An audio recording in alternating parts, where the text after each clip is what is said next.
चला तर पाहूया आजच्या व्हिडिओमध्ये 5वी स्कॉलरशिपसाठी अतिशय महत्त्वाची प्रश्न गेस पेपर भाग 6 यामध्ये भूमिती आणि चित्रालेख याबद्दलची माहिती दिलेली आहे।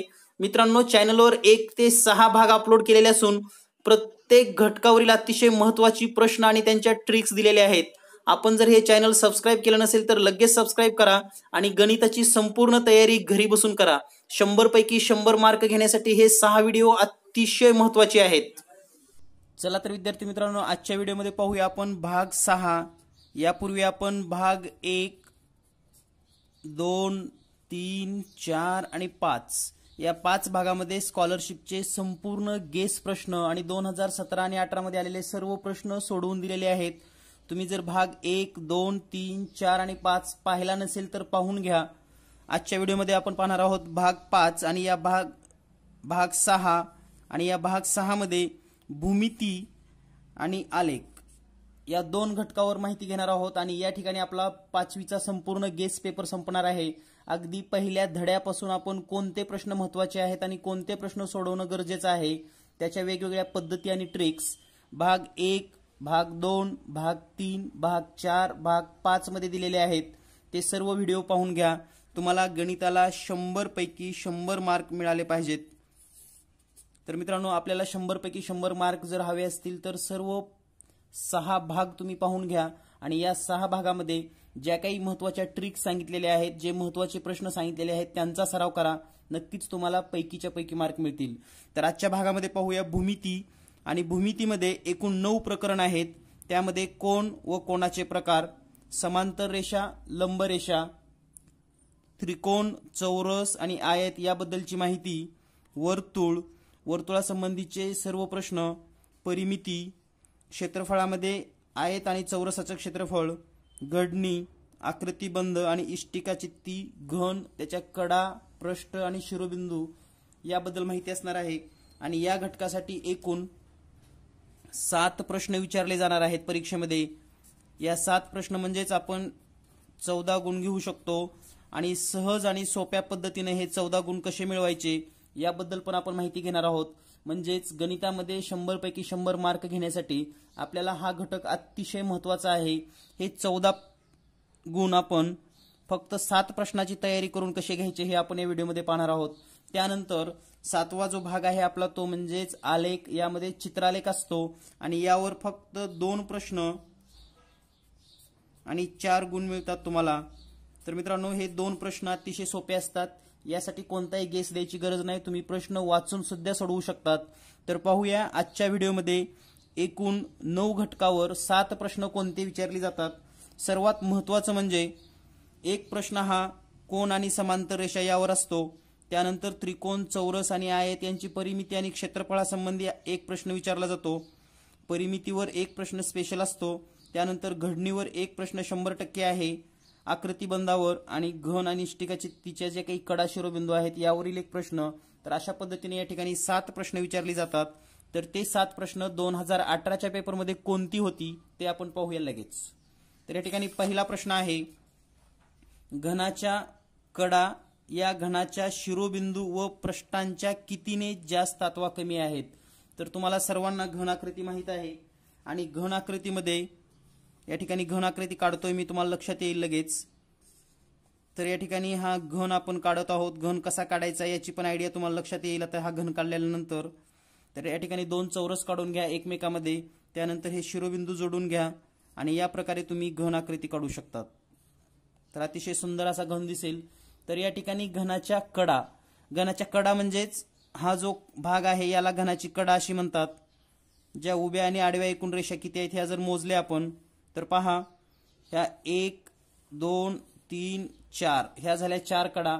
त्याच पद्धतीने ह्या 1, 2, 3 आणि ह्या 4 म्हणजे या 4 कडा आणि या 4 कडा, या 4 आणि 4 8 झाल्या। त्यानंतर पहा, या ठिकाणी आपल्याला आकृतीमध्ये कडा दाखवत आहे मी 1, 2, 3 आणि 4। म्हणजे तुम्हाला लक्षात आलं असेल या बाजूच्या 4 कडा, या लाल रेषा ओढलेल्या 4 कडा आणि इकडल्या 4 कडा म्हणजेच एकूण कडा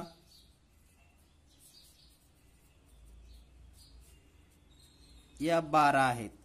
या 12 कडा असून आता आपल्याला विचारलेला आहे ह्या घनाच्या कडा शिरोबिंदू व पृष्ठाच्या कितीने जास्त अथवा कमी आहेत. आता शिरोबिंदू आणि पृष्ठाच्या काळ आपण जर विचार केला तर या घनाला एकूण 6 पृष्ठ असतात.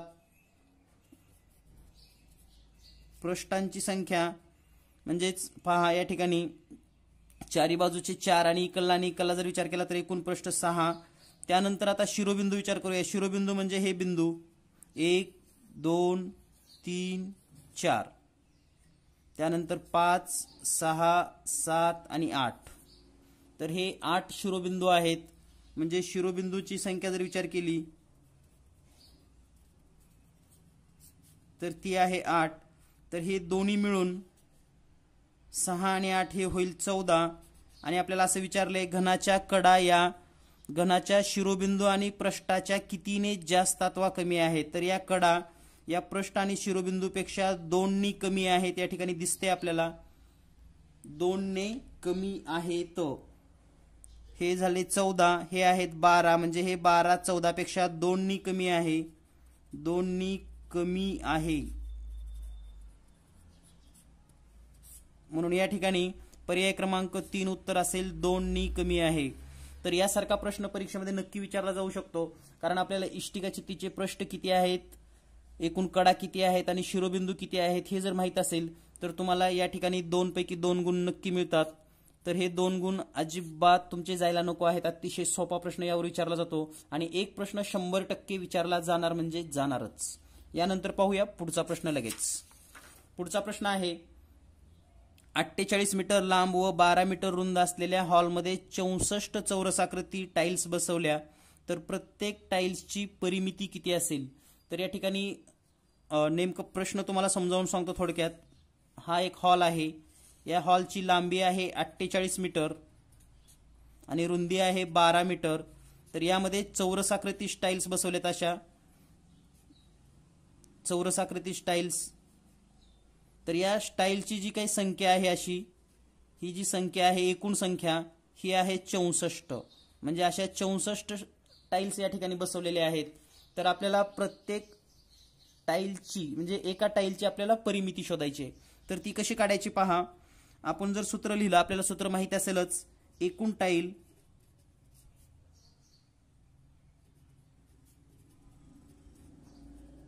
एकूण टाइल्स बरोबर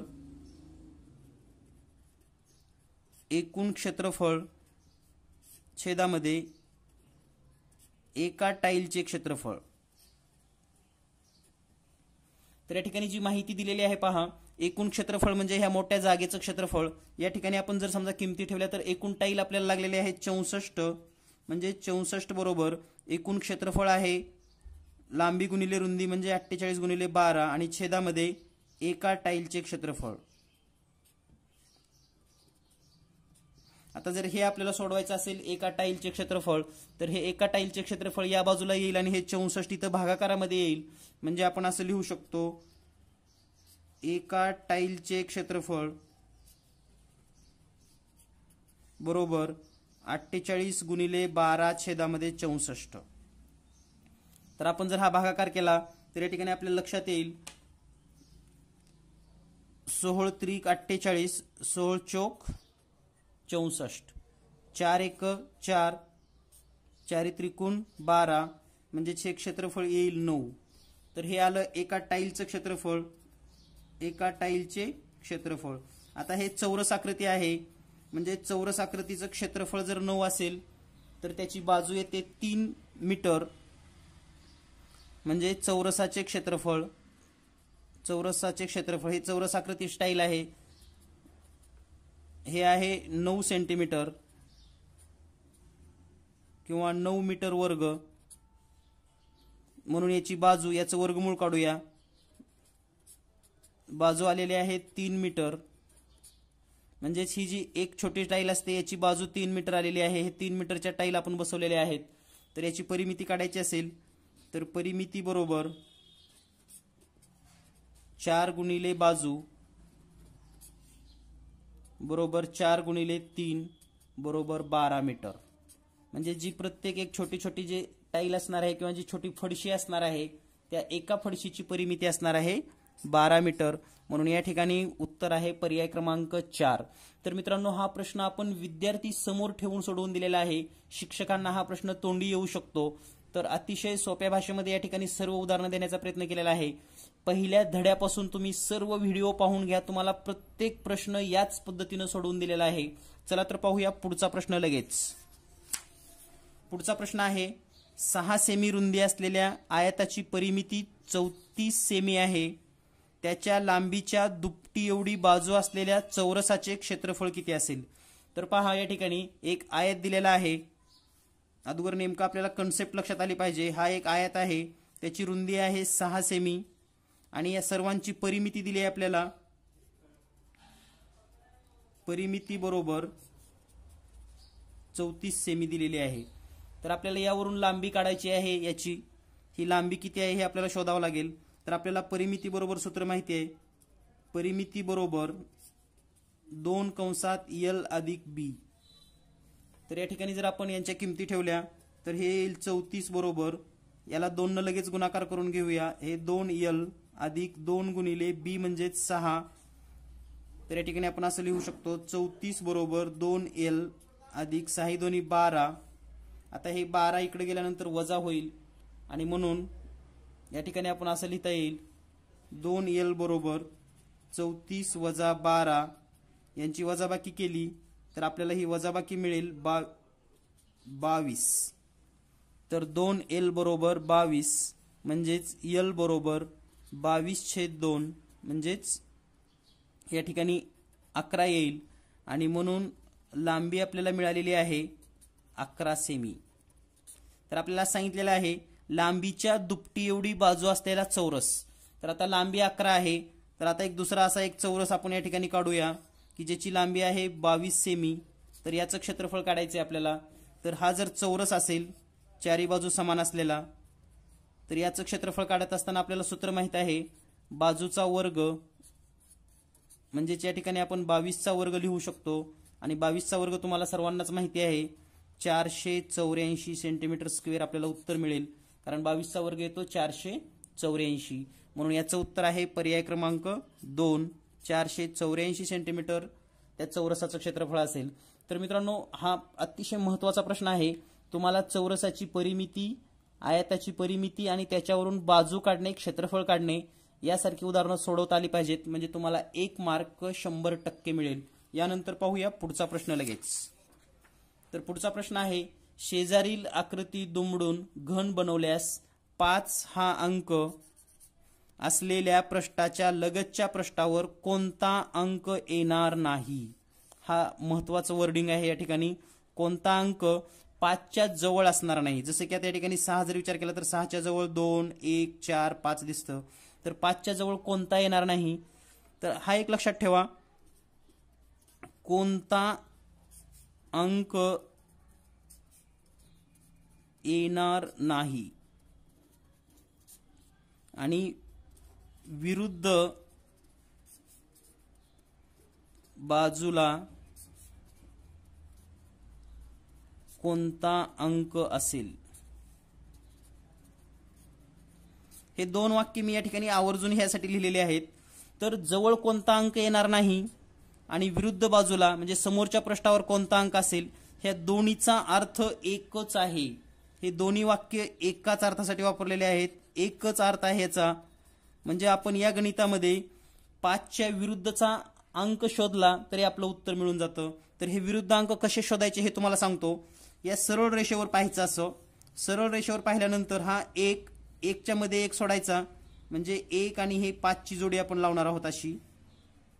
त्यानंतर 6 मध्ये 1 सोडला आणि हे 3,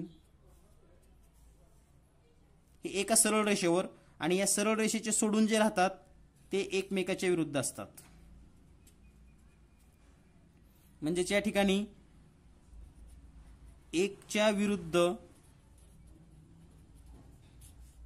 5 अंक असेल, त्यानंतर 6च्या विरुद्ध 3 अंक असेल आणि 2च्या विरुद्ध म्हणजे समोरच्या पृष्ठावर 4 अंक असेल। तर लक्षात ठेवा 1 आणि 5 एकमेकाच्या जवळ कधीच असणार नाहीत, 6 आणि 3 कधीच असणार नाहीत आणि 2 आणि 4 सुद्धा कधीच असणार नाहीत. तर ही जर तुम्हाला ट्रिक लक्षात आली तर परीक्षेमध्ये डायरेक्ट 5च्या विरुद्ध 1 आहे, म्हणून याचं उत्तर आहे पर्याय क्रमांक 2. 1 हा अंक 5च्या लगतच्या पृष्ठावर असणार नाही, म्हणजे जवळ 5च्या कधीच येणार नाही. तर या पद्धतीनं ही ट्रिक्स आहे. या ट्रिक्सचा वापर करून नक्कीच तुम्हाला सर्व प्रश्न सुटू शकतात. आणखी एक महत्त्वाची गोष्ट तुम्हाला या ठिकाणी मी शेअर करू इच्छितो. जर तुम्हाला स्कॉलरशिप आणि नवोदय गेस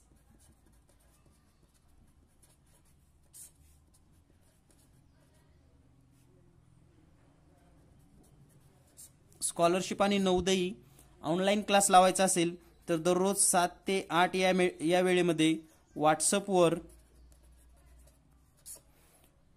दररोज 1 तास गणित शिकता येईल तुम्हाला, 1 तास रोज.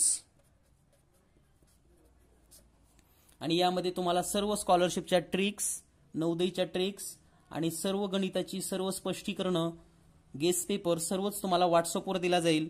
आणि जर तुम्हाला हा क्लास जॉईन करायचा असेल तर या नंबरला तुम्ही व्हॉट्सअप करू शकतात 8856 046 142. तर या नंबरवर जीनियस मॅथ नावाने हा नंबर आपण सेव्ह करू शकतात. आणि या नंबरवर जर तुम्ही व्हॉट्सअप क्लास जॉईन केलात तर नक्कीच तुम्हाला 5वी स्कॉलरशिप, 8वी scholarship, 5th scholarship, 8th scholarship आणि नवोदय, तर या ठिकाणी सर्व तुम्हाला नोट्स आपल्याला मिळू शकतात. तर जर तुम्हाला इच्छा असेल तर नक्कीच क्लास जॉईन करा. यानंतर पाहूया पुढचा प्रश्न लगेच. पुढचा प्रश्न आहे, पुढे दिलेल्या आकृतीची परिमिती किती आहे? तर या ठिकाणी जी आकृती दिलेली आहे तुम्हाला अतिशय सोपा प्रश्न आहे. एक प्रश्न परिमितीवर येतो आणि मुलं कुठं चुकतात हे पण तुम्हाला मी या ठिकाणी सांगणार आहे. तर या ठिकाणी परिमितीवरचा प्रश्न सोडवत असताना कोणत्याही आकृतीच्या ज्या बाहेरच्या बाजू असतात या सगळ्यांची बेरीज करणं म्हणजेच परिमिती आहे, हे लक्षात ठेवा. तर याचं उत्तर असं असणार आहे 2 अधिक 4 अधिक 2 अधिक 3.5 अधिक हे 3. तर ह्या सगळ्यांची जर बेरीज केली, जर समजा तोंडी बेरीज केली तुम्ही, 2 आणि 4 6 आणि 2 8, 8 आणि हे 3 11.5 आणि हे 3 म्हणजे 14.5 इतकी याची परिमिती असेल आणि उत्तर असेल पर्याय क्रमांक 3. तर या ठिकाणी मुलांना नेमकं कसं चुकवलं जातं ते तुम्हाला मी सांगतो. समजा आता ही आकृती दिली जाते अशी वेगवेगळी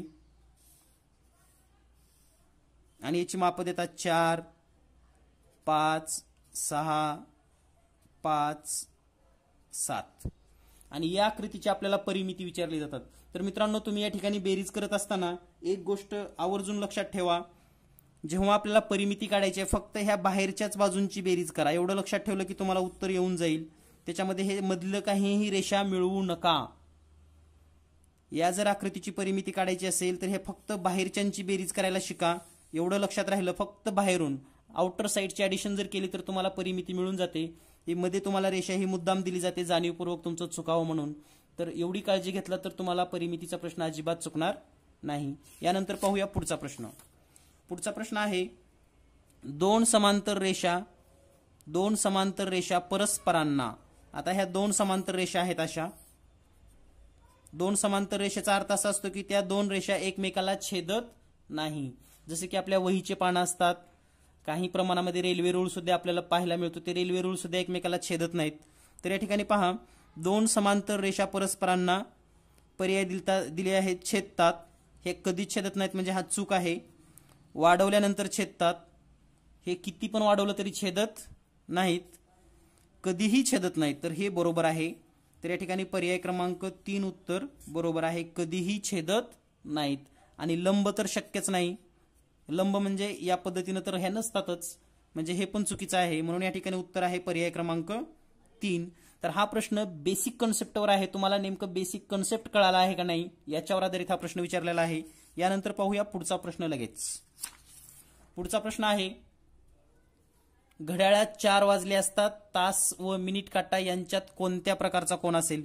तर या ठिकाणी आपण जर आकृती काढली तर या ठिकाणी हे 12 3 6 9 या ठिकाणी असणार आहे 4 5. तर 4 वाजले याचा अर्थ मिनिट काटा असेल 12 वर बरोबर आणि तास काटा असेल 4 वर. तर या ठिकाणी सरळ तुम्ही हे पाहिल्यानंतर सुद्धा तुमच्या लक्षात येतं, हा जो कोन आहे तो 90 अंशापेक्षा मोठा आहे. कारण या ठिकाणी जर 3 वर असतं तर 90 अंश झाला असता काटकोन, म्हणजे हा 90 पेक्षा मोठा आहे म्हणून याचं उत्तर आहे विशाल कोन, पर्याय क्रमांक 1. तर मित्रांनो या ठिकाणी आपण आज एकूण भाग 6 पाहिला आहे. स्कॉलरशिपचा पूर्ण गेस तुम्हाला दिलेला आहे. त्याचबरोबर चित्रालेख मध्ये तुम्हाला मी सांगितलेला आहे तो अतिशय सोपा भाग आहे. यानंतर आपण नवोदय परीक्षा जी की नवीन पॅटर्न अनुसार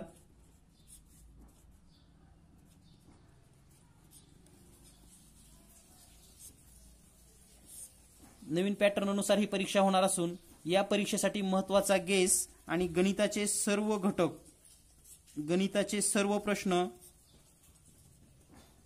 नवोदयचे तुम्हाला याच चॅनलवर पाहायला मिळतील. आपण जर हे चॅनल सबस्क्राइब केलं नसेल तर लगेच सबस्क्राइब करा, म्हणजे नवीन कोणताही व्हिडिओ आला की तुम्हाला नोटिफिकेशन मिळेल, तुम्हाला समजेल नवीन व्हिडिओ अपलोड केलेला आणि तुम्ही घरी बसून स्कॉलरशिप आणि नवोदयची संपूर्ण तयारी आणि गेस पेपर मिळवू शकतात. धन्यवाद. Thank you very much.